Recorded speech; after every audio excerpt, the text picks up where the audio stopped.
स्वागत है आपका। मैं हूं आपके साथ सुमित गुप्ता। आप देख रहे हैं हमारी खास पेशकश हीट वेव का कहर, कैसे करें बचाओ।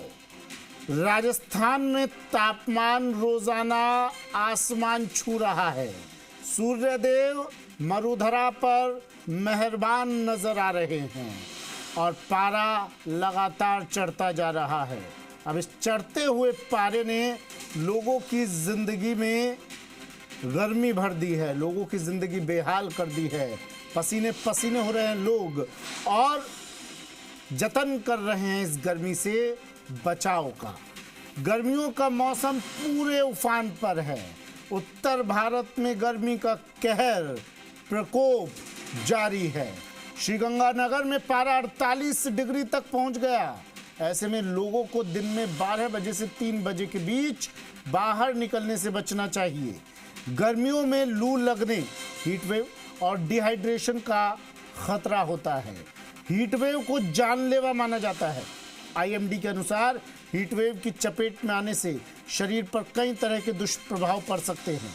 शरीर में पानी की कमी हो जाने पर मांसपेशियों में ऐंठन, शरीर में सूजन और बेहोशी आ सकती है। गर्मी से थकावट, कमजोरी, चक्कर आना, सिर दर्द, जी मिचलाना, उल्टी, मांसपेशियों में ऐंठन और पसीने आने जैसे लक्षण हो सकते हैं। शरीर का तापमान 40 डिग्री सेल्सियस या ज़्यादा हो सकता है। लू लगना जानलेवा हो सकता है, इसलिए तुरंत इलाज ज़रूरी है।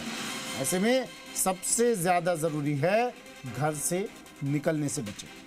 अगर ज़्यादा ही ज़रूरी काम है तो शरीर को पूरी तरह से कवर कर लें। प्यास ना लगे तब भी बार बार पानी पीते रहें। भरपूर मात्रा में तरल पदार्थ लें। इसके अलावा हल्के रंग के ढीले और सूती कपड़े पहनें।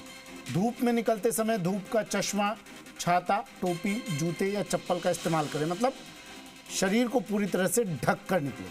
अगर आप चाय या कॉफ़ी के शौकीन हैं तो ध्यान रहे, गर्मियों के मौसम में शराब, चाय, कॉफ़ी और कार्बोनेटेड ड्रिंक से बचें। ये चीज़ें शरीर का पानी कम कर सकती हैं। इन सब पर ज़्यादा जानकारी लेंगे और इस जानकारी के लिए हमारे साथ हमारे एक्सपर्ट जुड़ रहे हैं। उनसे मैं तारुफ करवा देता हूँ, परिचय करवा देता हूँ। हमारे साथ डॉक्टर विपुल अग्रवाल जुड़ रहे हैं, कंसल्टेंट फिजिशियन, शेल्बी अस्पताल। डॉक्टर विपुल, स्वागत है सर आपका जी राजस्थान पर। साथ ही हमारे साथ हैं डॉक्टर जीएल सैनी साहब, वरिष्ठ चिकित्सक, जोधपुर से हमारे साथ जुड़े हैं। सैनी साहब, आपका भी स्वागत है डॉक्टर सैनी। हमारे साथ डॉक्टर कोमल भी जुड़ गई हैं, होम्योपैथी चिकित्सक हैं। डॉक्टर कोमल, आपका भी स्वागत है मैम। और डॉक्टर कोमल सर, माफ कीजिएगा, आपका भी स्वागत है सर। डॉक्टर हर्ष शर्मा जी आयुर्वेदाचार्य हैं, पंचकर्म विशेषज्ञ। डॉक्टर हर्ष शर्मा, आपका भी स्वागत है सर। आप चारों से सिलसिलेवार बातचीत करूंगा, एक एक कर सवाल करेंगे और लोगों तक जानकारी पहुंचाने की कोशिश करेंगे कि भाई हाय तौबा मत कीजिए गर्मी को लेकर, बस बचाव कीजिए और छोटे छोटे उपाय करके गर्मी से बचा जा सकता है।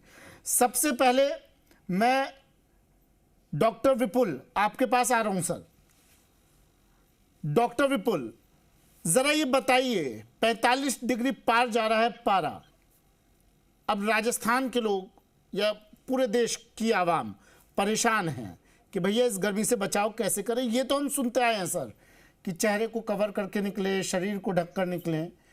कौन सी ऐसी रेमेडीज है जो लोग अपनाएं और इस गर्मी से बचाव करें? जी सर, तो नमस्कार। सबसे पहले जब हम बाहर निकल रहे हैं उससे पहले क्या करना है, जब हम बाहर हैं तो क्या करना है और जब हम वापस अपने घर लौट आते हैं तब क्या करना है। तो घर में निकलने से पहले अच्छे से अपने आप को हाइड्रेट रखें। हाइड्रेशन का मतलब अक्सर हम समझते हैं कि सिर्फ पानी पीना होता है। ये सिर्फ पानी पीना नहीं होता है, इसमें आपको पानी के साथ साथ अपने इलेक्ट्रोलाइट्स भी लेना है, फ्लूइड्स जिसे हम बोलते हैं, जैसे कि छाछ, दही, लस्सी। छाछ में थोड़ा नमक होना चाहिए। छाछ, दही, लस्सी हो गया, आपका नारियल पानी है, नींबू पानी है, सत्तू है। इस तरह के जो ड्रिंक्स होते हैं ये बहुत ज्यादा फायदेमंद होते हैं क्योंकि इनके अंदर सॉल्ट होता है।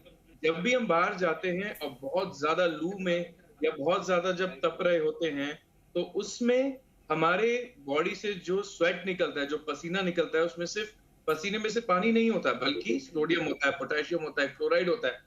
तो उसको भी वापस लेना बहुत ज़रूरी है। हम अक्सर गलती करते हैं कि सिर्फ पानी ले लेते हैं। तो हमें वो भी लेना है। हम ये करना चाहते हैं यह अभी स्टॉप है, कृपया कुछ समय पश्चात। तो हमने ये सब लिया, हमने खूब सारे लिक्विड्स लिए। जी। फिर उसके बाद जब हम बाहर निकल रहे हैं तो बाहर अपने आप को कवर रखें। कोशिश करें कि गीला तौलिया रखें या फिर गले में बांधें। मतलब जो एरिया जहाँ ठीक से है वाटर सर, लॉस सर तकनीकी खामी है, मैं फिर से लौट रहा हूँ आपके पास, मैं फिर से लौट रहा हूँ सर आपके पास। डॉक्टर जीएल सैनी साहब, ज़रा ये बताइए सर कि एक तो गर्मी, ऊपर से मौसमी बीमारियाँ, सबसे देखिए गर्मी से बचाव कैसे करना है ये जाना हमने, बेसिक चीज़ें लोगों की जानकारी में हैं, लेकिन लक्षण क्या है, कैसे पता चले कि हाँ भाई हमें लू लग गई है, इस बात का पता कैसे चले, कौन से वो सिम्टम्स हैं जिनको देखते ही लोग तुरंत डॉक्टर के पास पहुंचे? सर सबसे पहले तो जो लू लगने के लक्षण होते हैं वो सामान्य एक बुखार जैसे ही होते हैं कि इसमें सबसे पहले जैसे उल्टी आना, जी घबराना, जी मचलना, इसके अलावा चक्कर आना, सर में बहुत तेज़ दर्द होना। अंतर इतना ही सही है कि वहाँ यहाँ जो मरीज़ की जो हिस्ट्री होती है, जो कहानी होती है, उसमें ये होता है कि मैं आज से 2 दिन पहले कहीं घर से बाहर मोटरसाइकिल पे गया और उसके बाद मेरे ये सब होने लग गए। तो ये सब हुआ तो इसका मतलब है कि यहाँ लू लग गई पेशेंट को, और लू लग गई तो नॉर्मल जो लू लगती है तो वहाँ अपनी बॉडी है, बॉडी का जो थर्मो रेगुलेशन है ये हर चीज़ को मेंटेन करता है। मतलब बॉडी कभी भी अपना टेम्परेचर 40 डिग्री से ऊपर जाने नहीं देती है, जिसको अपन वो काउंटर बैलेंस करती है। अपने शरीर में पसीने आते हैं और आते हैं।